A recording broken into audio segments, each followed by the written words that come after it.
하나님을 기쁘게 하는 것이라. 네, 여름이 되었네요. 참고로 지금 이 말씀은 개역개정 성경은 아니고 쉬운 성경입니다. 얼마 전부터 이번에부터 중고등부는 쉬운 성경으로 시작했거든요. 그런데 하다 보니까 청년부도 이렇게 쉬운 성경으로 하게 됐습니다. 네. 오늘 설교의 제목은 신앙의 네트워크입니다. 여러분, 신앙에 대해서 많이 고민하실 텐데요. 오늘은 신앙을 인간관계 측면으로 구체화해서 한번 살펴보겠습니다. 네, 샘 알트만이라는 분을 다 아시죠? 그 챗 GPT의 잔머네게 그 챗 GPT의 창업자입니다. 이분이 예전에 그 일론 머스크와 같이 대화한 그 장면을 찍은 사진인데요. 그 일론 머스크의 회사 스페이스X에 가서 대화를 했더라고요. 저는 개인적으로 황당한 생각일 수도 있는데 일론 머스크는 정말 역사에 기록될 만한 위대한 인물이지만 어쩌면 샘 알트만이 그 일론 머스크를 넘어설 수도 있지 않을까 그런 생각을 합니다. 지금 일론 머스크와 샘 알트만을 비교할 수도 없지만 어쩌면 한 10년 이후에는 일론 머스크가 샘 알트만을 우러러보는 그런 날이 올지도 모르겠다라는 생각을 하고, AI 혁명을 보면서 참 너무 놀라서 언어로 표현할 수 없을 정도의 그러한 느낌이 있습니다. 네, 샘 알트만이라는 사람이 예전에 몇 년 전에 자기 블로그에 글을 하나 올렸습니다. How to be successful 이라는 짧은 글은 아니고 좀 긴 글인데, 성공하는 법, 어떻게 해야 성공할 수 있나, 그런 글을 올렸더라고요. 저도 쭉 읽어봤는데 그 중에 딱 하나 제 눈에 들어오는 게 있었습니다. 그게 뭐냐면 build a network, 그러니까 이 네트워크라는 단어가 좀 어렵긴 한데 인간관계를 맺어라, 구축해라, 이제 그런 뜻으로 해석하면 될 것 같습니다. 그 인간관계에 대한 그 내용을 말한 부분이 있었습니다. 이분이 샘 알트만 이런 말을 했습니다. 인적 네트워크를, 사실 인적 네트워크란 말이 좋은 번역은 아닌데 제가 그냥 일단 이렇게 번역한 겁니다. 인적 네트워크를 구축하는 효과적인 방법은 다른 사람들을 최대한 돕는 거라고 합니다. 이 글을 쓴 시점에서 10년 전에 샘 알트만은 어떤 창업자를 자신이 도와줬다고 해요. 그런데 그 창업자가 잘 돼서 그 도움을 준 나에게 또 도움을 줘서 본인이 여러 번 놀란다고 합니다. 또 샘 알트만 이런 말을 했습니다.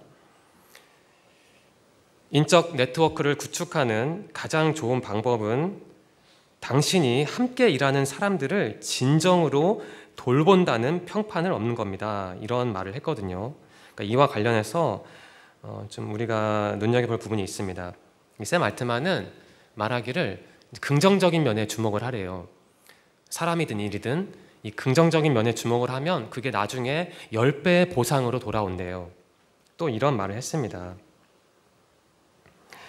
사람들의 장점을 평가하고 그 사람들을 적절한 자리에 장점에 따라서 배치하는 걸 배우라고 합니다. 그게 경영의 핵심이라고 합니다.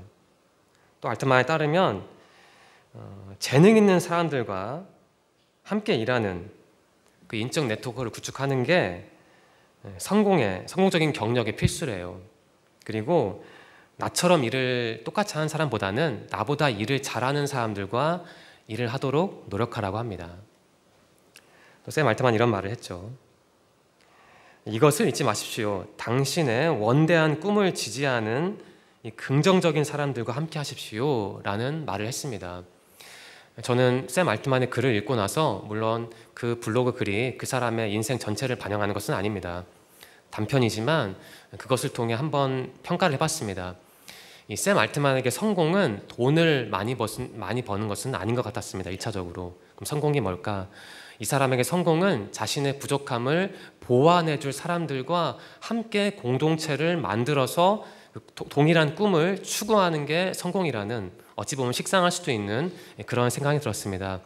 샘 알트만은 단순히 돈을 위해 사는 사람은 아니었어요. 아닌 것 같아요. 그 사람에게는 돈보다는 사람이 먼저라는 인상을 저는 받았습니다. 네. 샘 알트만은 11번째 성공법으로 인간관계를 말하고 있거든요. 오늘 우리가 살펴볼 말씀도 인간관계에 관한 부분입니다. 바울의 성공, 물론 여기서 말하는 성공은 신앙적인 성공인데요. 바울의 성공의 토대에는 인적인 네트워크가 있었습니다. 물론 바울과 관계 맺었던 사람들이 한두 명은 아닙니다. 다 말할 수도 없는데 많은데 그 중에 오늘 우리는 딱 5명만 살펴보겠습니다. 디도, 디모데, 아볼로, 에바브라, 그리고 에바브로 디도입니다. 네, 디도라는 이름은 공경이라는 뜻이죠. 디도는 크레타, 성경에는 그레데라고 나오는데 이 크레타 섬의 전도사 혹은 목사였습니다. 바울은 디도를 얼마나 사랑했는지 친아들이라고 말하기도 했습니다. 디도는 바울과 함께 뒤에서 살펴보겠지만 종교회의에도 참석한 교역자였습니다. 바울이 그만큼 신뢰한 거죠. 바울의 신실한 동역자였고 바울 대신에 또 뒤에서 살펴보겠지만 고린도 교회에 가서 문제를 해결하고 그 문제가 해결되는 소식을 바울에게 전달해 주는 사람이기도 합니다. 그리고 말년에는 바울의 당부로 달마디아, 오늘날 알바니아나 그쪽인데 이탈리아 오른쪽에 있는 바다 건너서 그 알바니아에서 일했던 사람이기도 합니다. 네, 그 디도에 관한 말씀 몇 가지만 살펴볼까요? 14년이 지나 나는, 바울의 말입니다. 나는 다시 예루살렘으로 갔습니다. 나와 함께 있던 디도는 비록 그리스 사람이지만 나는 그에게 억지로 할례를 베풀지는 않았습니다. 이런 기록이 있습니다. 디도는 유대인이 아니었습니다. 그리스 사람 이방인이었고 당시에 신학적인 논쟁이 있었습니다. 이방인도 우리 사람이 되려면 할례를 받아야 하지 않겠느냐, 남자 얘기하는 겁니다. 그런 논쟁이 있었는데 어찌어찌 해서 종교회의에 참석해서 결론이 났죠. 이방인도 그냥 할례 안 받아도 되니까 그렇게 정리를 하자. 이렇게 상황이 해결됐습니다. 지금 그 상황을 염두에 둔 기록입니다. 다음 기록입니다. 우리는 역시 바울의 말입니다. 마케도니아에 도착했을 때 조금도 쉴 수가 없었습니다. 우리는 사방에서 환난을 당하였습니다. 밖에서는 싸움이 있었고 안에서는 두려움이 있었습니다. 그러나 낙심한 사람들을 위로하시는 하나님께서 디도를 보내어 우리를 위로하셨습니다. 라는 기록이 있습니다. 고린도후서 기록인데요. 여기 나오는 마케도니아는 오늘날 북마케도니아, 옛날에 유고슬라비아라겠죠. 그러니까 그리스 위에 있는 나라입니다. 배경 설명이 필요한데요. 고린도후서는 바울이 고린도에서 쓴 글은 아니고 에베소, 터키에서 쓴 편지입니다. 고린도는 오늘날 그리스에 있습니다. 고린도 교회에 문제가 발생했습니다. 분쟁이 발생했습니다. 네가 잘났네, 내가 잘났네, 이런 문제가 발생한 것이죠. 그래서 바울은 디도에게 편지를 써서 디도에게 전달했습니다. 디도가 그 편지를 들고 고린도 교회에 갔죠. 바울이 이러한 말을 한다. 싸우지 말고 잘 지내라. 이게 바로 고린도 전서입니다. 그래서 문제가 해결되나 싶었는데 더 심한 문제가 생겼죠. 이상한 사람들이 고린도 교회에 들어와서 바울에 대한 험담을 했습니다. 바울은 가짜다, 사도권이 의심스럽다, 그 사람 말 믿지 말라, 이런 말을 했죠. 심각한 사안입니다. 그래서 바울은 직접 에베소, 터키에 있다가 고린도, 그리스로 갔습니다. 갔는데 해결을 못하고 다시 돌아가면서 에베소로 돌아가면서 내가 적당한 때 다시 올게 하고 돌아갔습니다. 다시 고린도 교회 가려고 했는데 생각해보니까 이제 그럴 필요가 없고 대신 역시 편지를 써서 디도에게 전달했습니다.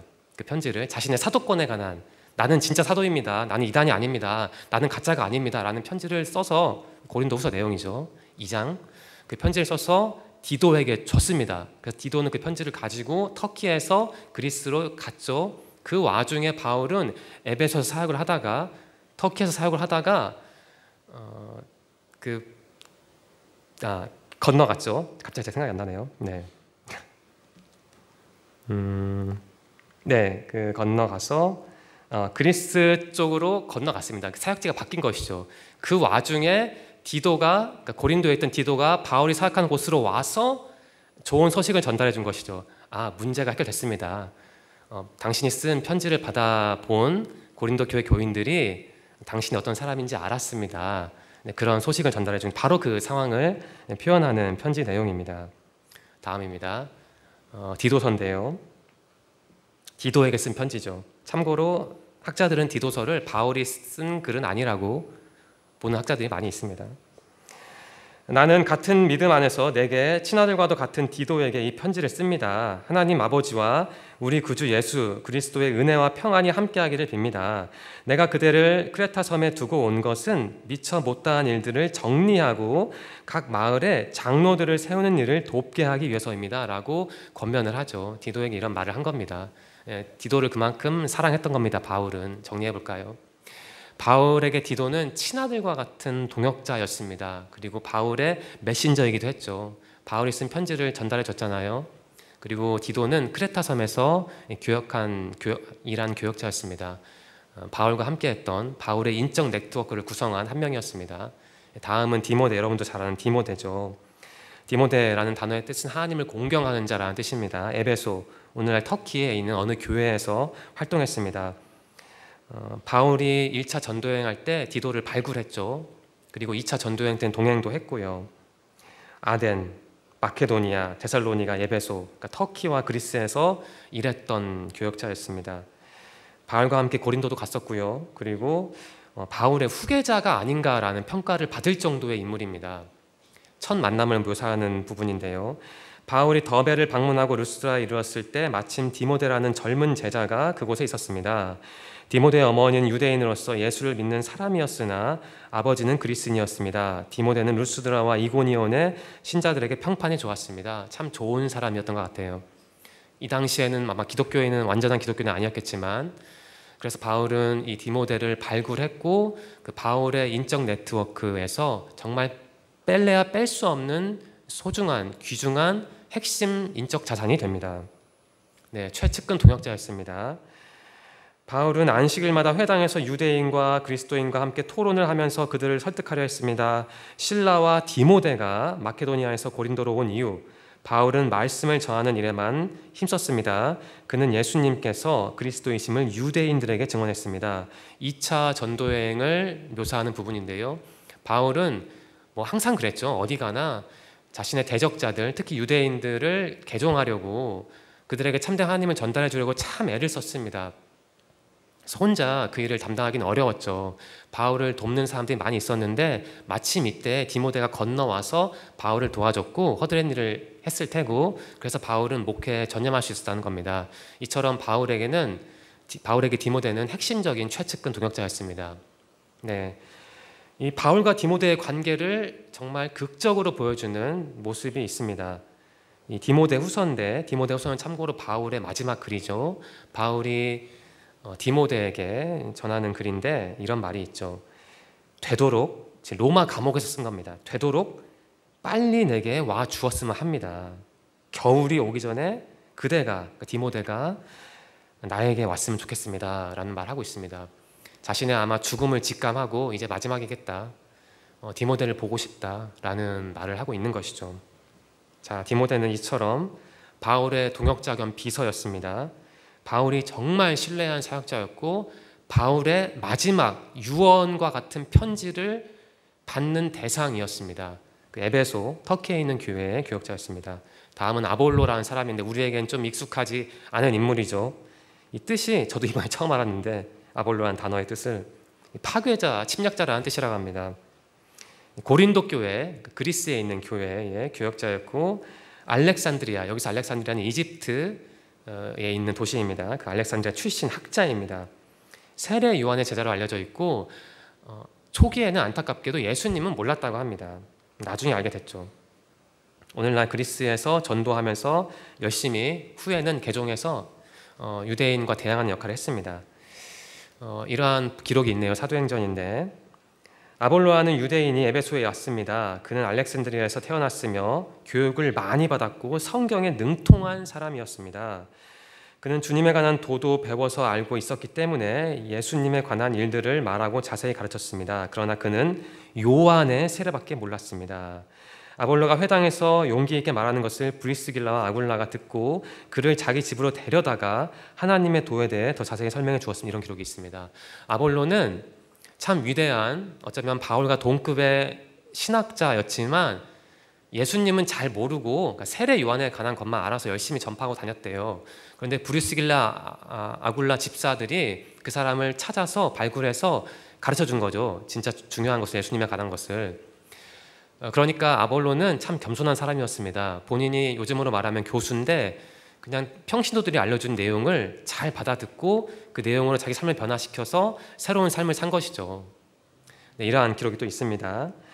바울이 한 말입니다. 도대체 아볼로가 무엇이고 바울이 무엇입니까? 나나 아볼로나 여러분을 믿도록 하고 주님께서 각 사람에게 할 일을 맡기셔서 일하는 일꾼에 불과합니다. 나는 씨앗을 심었고 아볼로는 물을 주었으나 자라게 하시는 분은 하나님이십니다 라고 말하고 있죠. 앞에서 말씀드린 것처럼 고린도 전서는 바울이 고린도 교회에게 쓴 편지입니다. 고린도 교회 사람들이 네가 잘났네 내가 잘났네 이러니까 편지를 써서 설득을 한 것이죠. 그러지 말라고. 고린도 교회 사람들은 분파가 있었습니다. 나는 베드로파, 나는 아볼로파, 나는 뭐 예수파. 아볼로파가 나왔지 않습니까? 아볼로가 그만큼 영향력 있는 사람이었거든요. 그래서 바울이 그 상황을 알고 염두에 두고 무슨 아볼로파니 뭔파니 하지 말고 우리가 중요한 게 아니고 하나님이 중요한 게 아닙니까? 라고 하나님 안에서 하나가 되십시오 라는 말을 하고 있는 겁니다. 또 다른 기록이 있죠. 오늘은 참고로 성경을 좀 많이 읽습니다. 평소와 다르게. 형제 아볼로에 대해서 말씀드립니다. 나는 아볼로에게 성도 여러 명과 함께 여러분을 방문하라고 몇 번 권했으나 지금은 가고 싶은 마음이 없는 것 같습니다. 그러나 아볼로는 기회가 되면 여러분을 보러 갈 것입니다 라고 기록하고 있습니다. 이 기록이 암시하듯이 바울과 아볼로는 교류가 있었습니다. 네, 정리해 볼까요? 아볼로는 성경에 많이 나오지 않지만 바울에 필적할 만한 율법 전문가 교수였습니다. 또 교수답지 않게 굉장히 겸손하고 또 신앙적인 사람이었고 고린도 교회의 사역자였습니다. 이러한 아볼로도 바울의 신앙적 성공을 뒷받침한 지탱한 인적 네트워크의 중요한 한 축을 담당한 사람이었습니다. 네 번째 인물은 에바브라인데요. 매력 있는 이라는 뜻이라고 합니다. 골로새 역시 터키에 있는 교회죠.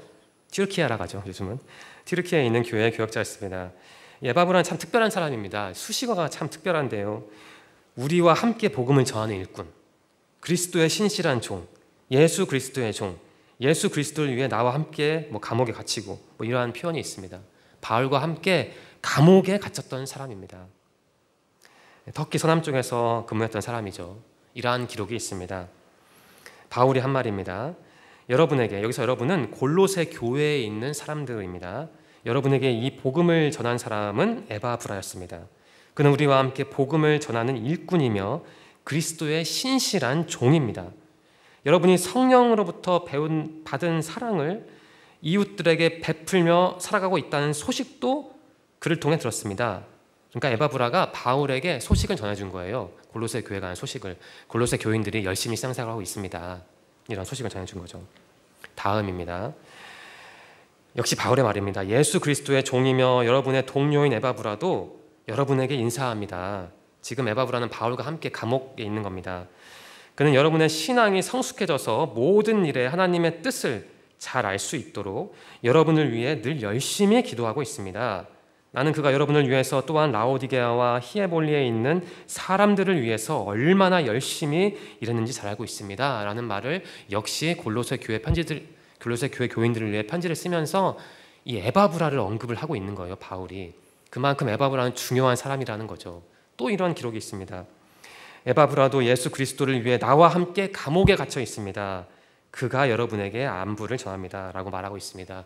이 사람은 수식할 때 앞에 예수 그리스도가 많이 나거든요. 얼마나 신실한 사람이었으면 바울이 이 사람에 관한 편지를 쓰면서 다른 표현도 아니고 예수 그리스도의 누구누구 이렇게 표현했겠어요. 심지어 바울과 함께 감옥에 갇혔대요. 또 골로새 교회의 교역자였습니다. 마지막 인물이 에바브로디도입니다. 같은 단어입니다. 사실은 매력 있는 이라는 뜻이고, 이 사람은 빌립보, 그러니까 오늘날 그리스에 있는 교회의 교역자였습니다.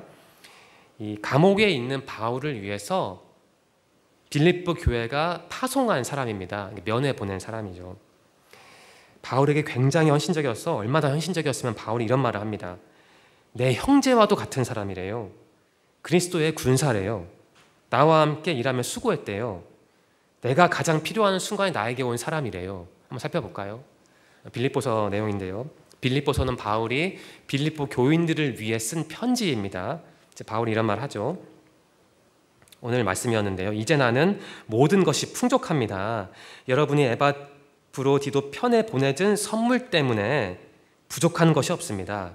여러분의 선물은 하나님께 드려질 향기로운 제물입니다.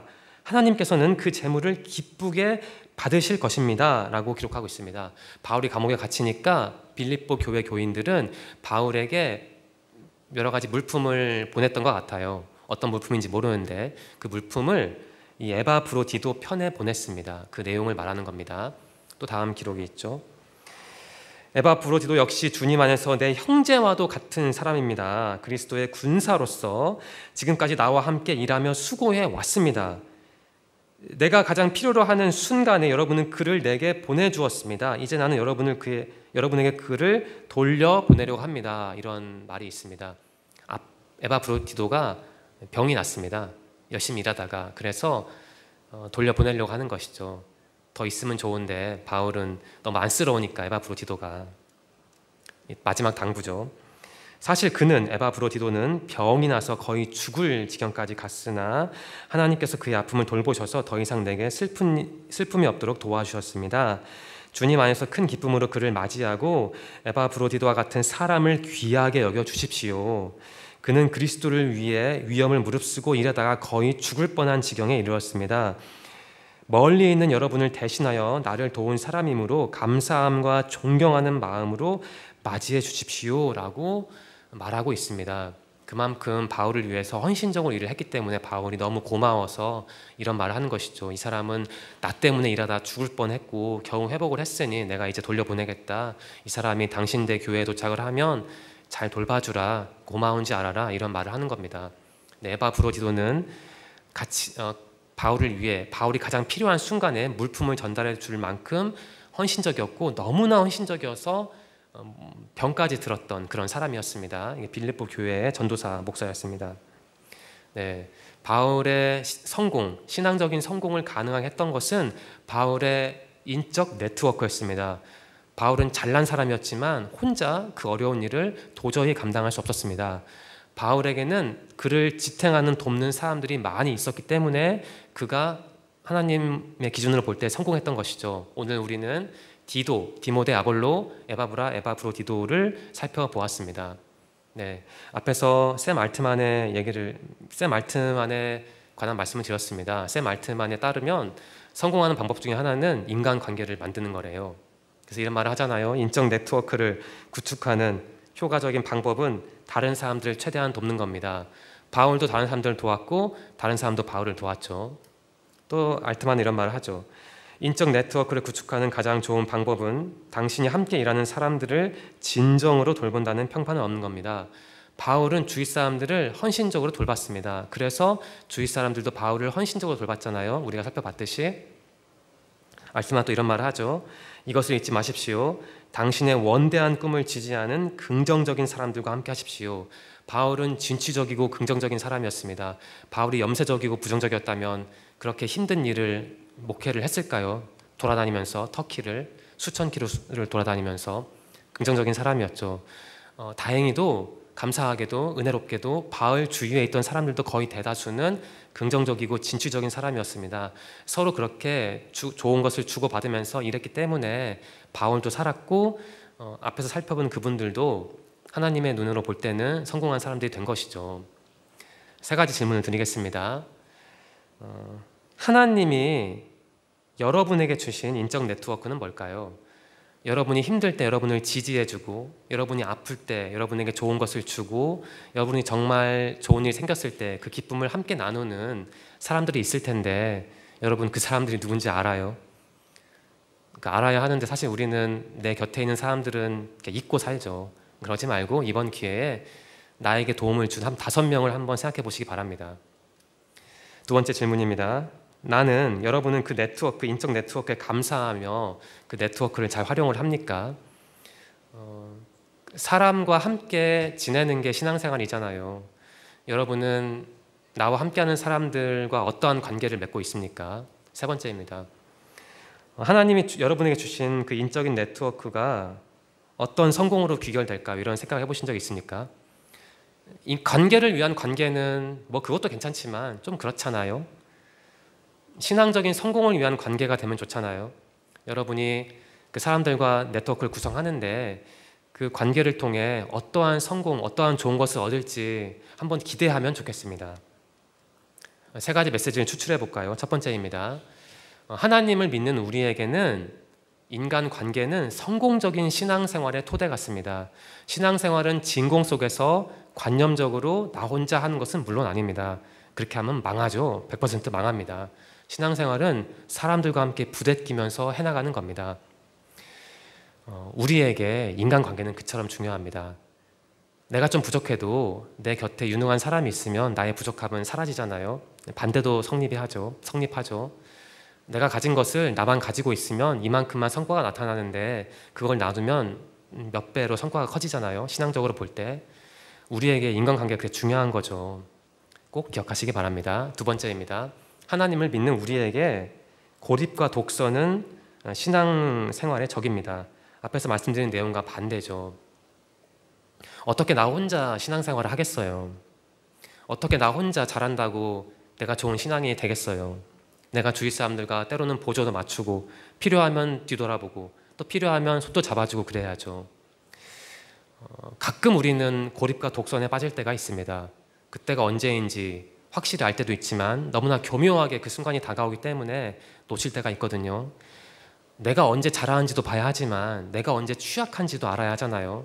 내가 왜 고립되고 왜 독선적인지 그때가 언제인지 한번 비판적으로 점검해 보시기 바랍니다. 세 번째입니다. 하나님을 믿는 우리에게는 신앙의 의무가 있습니다. 그것은 사람이 소중하다는 것을 아는 겁니다. 나이가 들수록 저는 사람이 참 소중하다는 생각이 듭니다. 나의 부족함을 단순히 채워주기 때문에 사람이 소중한 게 아니고요. 그냥 사람은 소중한 겁니다. 왜냐하면 그 사람을 통해 우리는 하나님을 확인하고 하나님의 존재하심을 느끼고 하나님의 충만함을 체험하기 때문입니다. 물론 내가 골방에서 조용히 기도함으로써 하나님을 충분히 체험할 수 있고 또 그래야 합니다. 하지만 1차적으로 우리는 사람을 통해서 하나님을 느껴야 하고 만나야 하고 체험해야 합니다. 사람은 그렇게 소중한 존재인 거죠. 달리 말하면 사람의 소중함을 모른다면, 사람의 소중함을 무시한다면 그 사람은 십중팔구 제대로 된 기독교인은 아닐 겁니다. 물론 예외도 있습니다. 네, 신앙의 네트워크라는 제목으로 바울과 함께했던 5명을 살펴보았고 필요한 질문과 메시지를 던져봤습니다.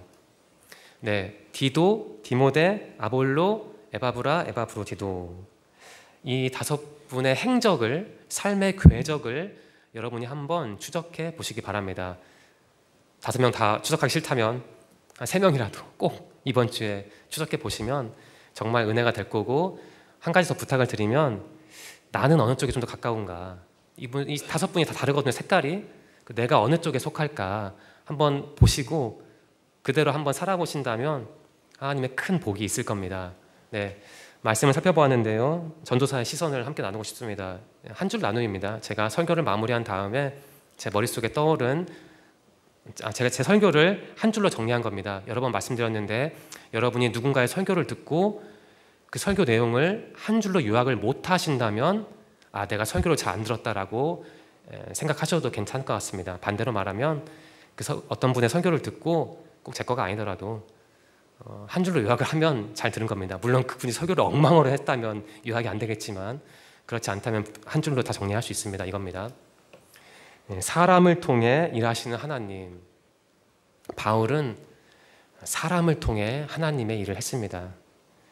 하나님은 바울을 통해 일을 하신 거고 또 바울을 위해서 다른 사람들을 동원하신 거죠. 여러분은 하나님의 도구입니다. 하나님이 여러분을 이용하셔서 큰 일을 이루셨고 이루시고 있고 앞으로도 이루실 겁니다. 또 여러분에게 다른 사람은 여러분의 신앙생활에 있어서 핵심적인 토대입니다. 다른 사람 덕분에, 형제 자매 덕분에 내가 신앙생활 잘 할 수 있고 신앙적으로 성숙해질 수 있다라는 생각을 꼭 해야 합니다. 그게 신앙생활의 토대입니다. 내 힘으로 한번 해볼까라는 생각은 사실 좀 위험합니다. 이번 주 참 오늘 여러 가지 말씀 나누었는데 다 읽지는 못하더라도 그 중에 몇 가지라도 꼭 기억하시고 다시 묵상하셔서 사람을 통해 일하시는 하나님을 만나고 고백하는 한 주를 보내시기를 간절히 소망합니다. 기도드리겠습니다.